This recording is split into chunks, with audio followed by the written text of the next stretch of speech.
Hello and welcome to Forever Sports. What a weekend of Autumn Nation Series rugby. And I'll tell you what, there was a bit of a trend. The Southern Hemisphere had an absolute ball this weekend, adding a lot of big scalps to their names. New Zealand beating Ireland, Australia beating England, Argentina hammering Italy, Fiji beating Wales. It was basically a clean sweep for Southern Hemisphere sides.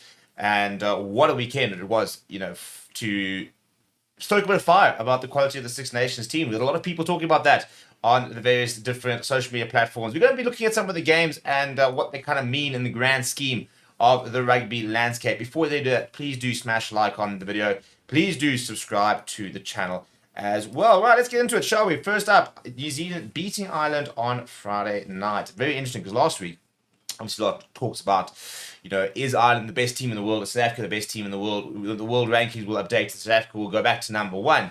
But it was difficult to say, categorically, for example, that South Africa are better than Ireland at the moment, given the fact that during the mid-year series, South Africa won one, and then Ireland won the second test. If we had gone 2-0, for example, you kind of go case closed. But there's now an argument that the team, are pretty close.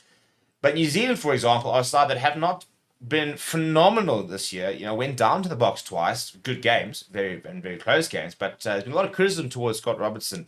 But what a performance it was on Friday to really sort of shut down any potential criticism and to say, no, we are firmly back now. They beat New Zealand. They now just beaten Ireland 23 points to 13 and deserved to beat. And look, it was very uncharacteristically poor performance from Ireland. But again, you're only allowed to play as well as your opposition allows you. And I thought New Zealand did quite well to shut down a lot of the Ireland threats, who did look a little bit disjointed.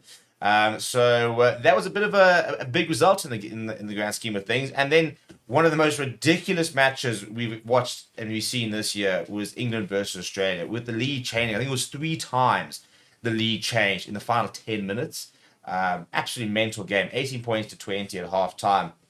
And then Australia coming back, then England coming back, then Australia heading back, and then Australia scoring a try in the 84th minute to win that game, 42 points to 37. Steve Borthwick now 2 games on the bounce that they've lost at Twickenham against New Zealand, which I suppose people can kind of excuse, but then Australia are a team that have not been good this year and been building with Joe Schmidt, but a team that England would expect to beat and didn't. So very interesting to see the fallout that's going to happen with that game.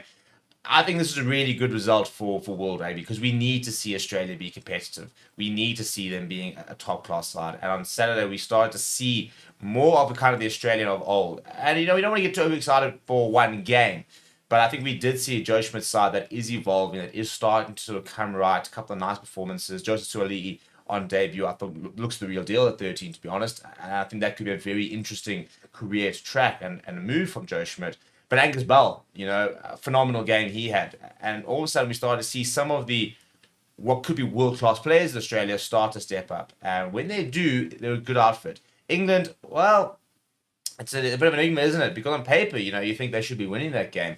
And throughout the game, at one stage, looked like it was in quite comfortable. They scored 2 early tries. You think, oh dear, this could get big for Australia. But Australia stuck in. And England had to do a lot of soul searching with regards to that loss.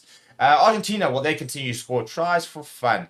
It was first half was pretty tight, just 7 points in it, but then Argentina clicked into gear in the second half and absolutely hammered the Italians 50 points to 18. France then became the second team of the weekend to put up 50 points as they hammered Japan 31-0 at half time. Never really got out of second gear. Didn't need to get out of second gear to France. They were just so comfortable against a Japanese side, which I think were always going to struggle to compete, and yeah, it did. But then another big upset on Sunday. Fiji beating Wales for the first time in their history, coming back at halftime on 14 points to 10 deficit to beat Wales. And, just another Southern Hemisphere side coming good. And Fiji, we missed a lot of their players that first weekend, looked really poor. This weekend, it reminded everybody that this Fijian side is a good side, a very special Fijian generation at the moment. Hopefully we are going to see them really grow.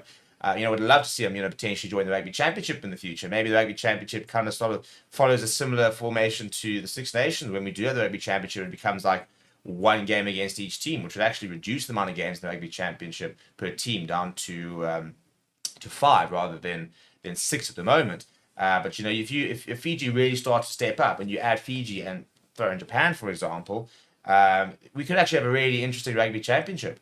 So good to see that Fiji are definitely still evolving and still going to be competitive. And then Scotland versus South Africa, yeah, 90 points to 9 at half time, 32 points to 15. On the face of it, looks like quite an easy victory, quite straightforward for South Africa. It wasn't quite that. Scotland were competitive, had good moments. The South African scrum just demolished them at the end of the day. Far too strong for Scotland. Physically as well, the bomb squad towards the end did do the business. I do think that we maybe didn't quite get the selection right from a starting point of view. I think, and despite starting well, but we let Scotland in far too easily with a couple of silly penalties, and maybe we weren't quite accurate enough. So a bit of a scrappy game over at Murrayfield, but the main thing is to get the result. And with that result, Box will go to number 1. We will be doing a World Rankings update later as soon as the final rankings are officially released and the likes. So stay tuned for that. But yeah, I mean, Southern Hemisphere, I mean, it was the team, only one home victory this weekend. That's how mental this is. So that was really cool to see. And, the fact that teams are coming to the Northern Hemisphere in conditions which are very different and getting results. And we look ahead to this weekend, for example, and all of a sudden, Ireland versus Argentina, that could be a good game. You've got France versus New Zealand, probably the game of the weekend. England versus South Africa. England are 2 in the bounce, for example. And then on Sunday, Wales versus Australia. Well, last year, that was the result which really sort of put the nail in the coffin for Eddie Jones' career in Australia when Wales hammered them. So they're going to have a lot to prove, and the Wales need to try and respond after losing to Fiji. Meanwhile, Australia will be absolutely flying.